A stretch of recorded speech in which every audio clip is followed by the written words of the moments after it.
अगर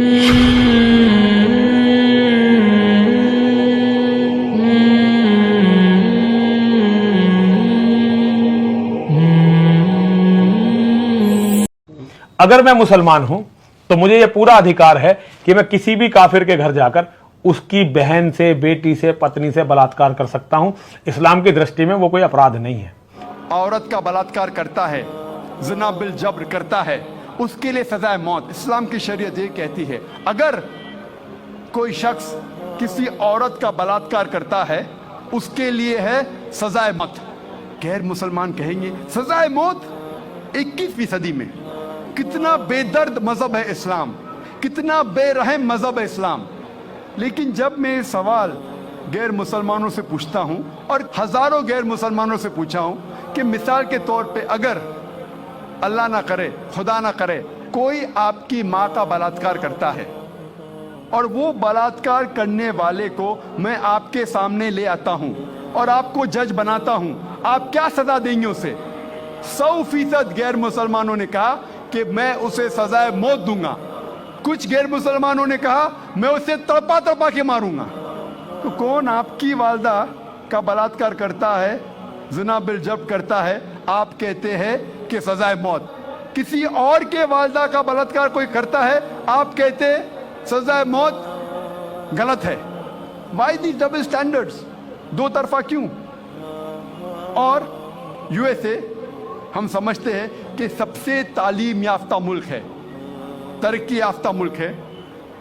आप शायद ये नहीं जानते कि इस मुल्क यूएसए में सबसे ज़्यादा बलात्कार होते हैं। अगर आप फहरिस्त देखेंगे वो ममालिक की जिसमें सबसे ज़्यादा बलात्कार, ज़िना बिल जब्र होता है, ऊंचे नंबर पे आता है यूएसए। 1991 स्टैटिस्टिक्स एफबीआई के रिपोर्ट के मुताबिक 1990 में हर साल, उस पूरे साल में एवरेज हर रोज 1756 बलात्कार हुए यूएसए में। 1990 में एफबीआई स्टैटिस्टिक्स के मुताबिक हर रोज यूएसए में 1756 बलात्कार हुए। 1996 स्टैटिस्टिक्स के मुताबिक, यूएस डिपार्टमेंट ऑफ जस्टिस के मुताबिक, हर रोज 1996 में 2713 बलात्कार हुए, ज़िना बिल जब्र हुए। 1990 में 1756, 1996 में 2713। हो सकता है 6 साल में अमेरिकन और निडर हो गए, इसलिए तादाद बढ़ गई। 1996 स्टैटिस्टिक्स के मुताबिक हर 32 सेकंड में एक बलात्कार हुआ यूएसए में। हर 32 सेकंड्स। हम यहाँ तकरीबन 2 से 3 घंटे है इधर। इस 2 घंटे में 200 से ज्यादा बलात्कार यूएसए में हो चुके होंगे। जब से हम यहाँ हैं, जमा हुए हैं 2 घंटे से, 200 से ज्यादा बलात्कार यूएसए में हो चुके होंगे। मैं आपसे पूछना चाहता हूं, अगर हम इस्लामिक शरीयत, इस्लामिक कानून यूएसए में लागू करते हैं, कोई भी आदमी कोई औरत को देखता है और गलत ख्यालात आते, उसे नजर नीचे करनी चाहिए। उसके बाद औरतें इस्लामिक लिबास पहने, सारा बदन ढका हुआ होना चाहिए, सिर्फ चेहरा और हाथ कलाई तक दिख सकता है। इसके बाद अगर कोई आदमी औरत का बलात्कार करता है, ज़िना बिल जब्र करता है, उसके लिए सजाए मौत। मैं ये पूछना चाहता हूं कि बलात्कार की तादाद जैसे में बढ़ेंगी, वहीं के वही रहेंगी या घटेंगी? घटेंगी। It's a practical law. आप जहां भी इस्लामी कानून लागू करेंगे, इस्लामिक शरीयत लागू करेंगे, चाहे वो यूएसए में हो, कनाडा में हो, यूके में हो, हिंदुस्तान में हो, सऊदी अरेबिया में हो, सिंगापुर में हो, जहां भी आप लागू करेंगे, फौरन आपको रिजल्ट्स मिलेगा। फौरन उस देश में रहमत हो जाएगी। और चंद साल पहले जब एल.के. अडवाणी इस मुल्क के होम मिनिस्टर थे, उन्होंने कहा था कि बलात्कार करने वालों को इस देश में सजाए मौत होना चाहिए, उन्होंने कहा था, और मैं इसके लिए उनको मुबारकबाद देता हूं। बाकी बातें अलके अडवाणी की मैं नहीं मानूं, लेकिन ये बात को जरूर मानता हूं कि उस टाइम जब वो होम मिनिस्टर थे, उन्होंने कहा था कि हिंदुस्तान में भी जो भी इंसान, जो भी शख्स कोई औरत का बलात्कार करता है उसको मिलना चाहिए सजाए मौत। हो सकता है कि अगले होम मिनिस्टर ये कहेगा कि औरतें इस्लामिक लिबास में होना चाहिए, इंशाअल्लाह हो सकता है। जो सही है हमें उसे मानना चाहिए। आज की मीडिया कहती है कि इस्लाम औरतों को जलील करता है, औरतों की हुकूक नहीं है इस मजहब इस्लाम में।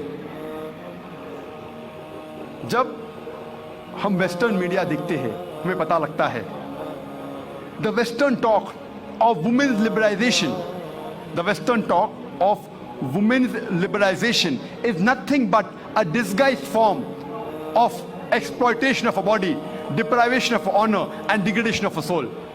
ये मगरिबी नारा आजादी निस्वा का हकीकत में औरत को जलील करता है, उसकी इज्जत को लूटता है, आबरू को लूटता है।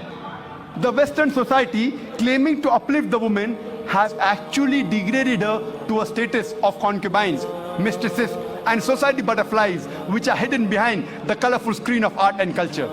ये मगरबी तहजीब जब कहती है कि हम औरतों के दर्जे को बुलंद करते हैं, हकीकत में वो औरतों को तवाइफ बनाते हैं, रखेल बनाते हैं, बाजार की जीनत बनाते हैं, आर्ट और कल्चर के रंगीन पर्दे के पीछे।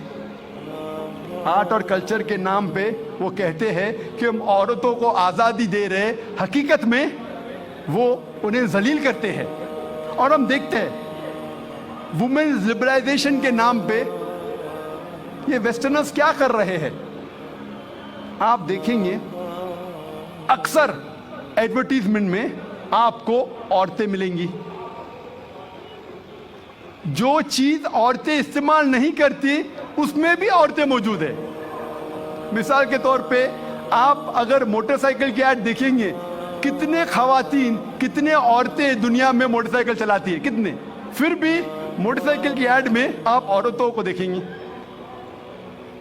एक बहुत फेमस ऐड थी, मुझे किसने कहा था, BMW मोटर गाड़ी की। एक गाड़ी है BMW जो नौजवानों में बहुत फेमस है, बहुत मशहूर है। आमतौर पे मर्सिडीज को माना जाता है बहुत अच्छी गाड़ी, लेकिन नौजवानों में BMW, वो और तेज है, उसका पिकअप अच्छा है, तो नौजवान पसंद करते हैं BMW गाड़ी, और तेज और पिकअप, वेरी फास्ट कार। तो मुझे किसने कहा था, एक मशहूर एडवर्टीजमेंट थी BMW की। उस BMW के आगे उस एडवर्टीजमेंट में एक औरत है बिकिनी में, उसके बदन पे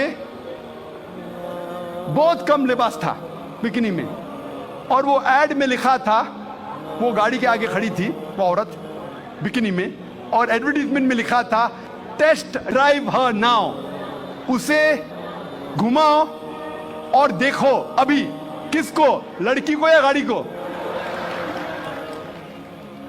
ये मगरबी तहजीब उनके माओ को बेचती है, उनके बेटियों को बेचती है, उनके बहनों को बेचती है। हम इसको बिल्कुल गलत कहते हैं। हम नहीं चाहते कि हमारे माँ, हमारे बहन, हमारी बेटियां बाजार की जीनत बने। वो लिबरलाइजेशन के नाम पे, तरक्की के नाम पे अपने खातून, अपने औरतों को बेच रही है। और हम देखते हैं कि जितना भी मीडिया इस्लाम को बदनाम कर रही है, उतना ही इस्लाम फैल रहा है।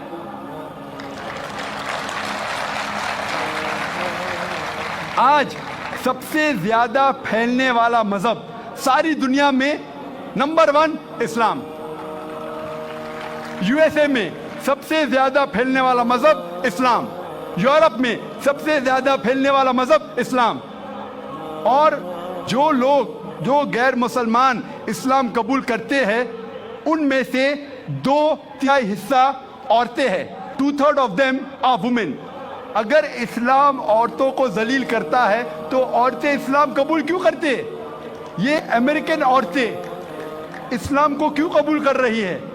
ये यूरोपियन औरतें इस्लाम को क्यों कबूल कर रही है? क्योंकि वो जानते हैं कि औरतों के मसाइल का हल इस्लाम है। वो जानते हैं कि औरतों के लिए रहमत है इस्लाम।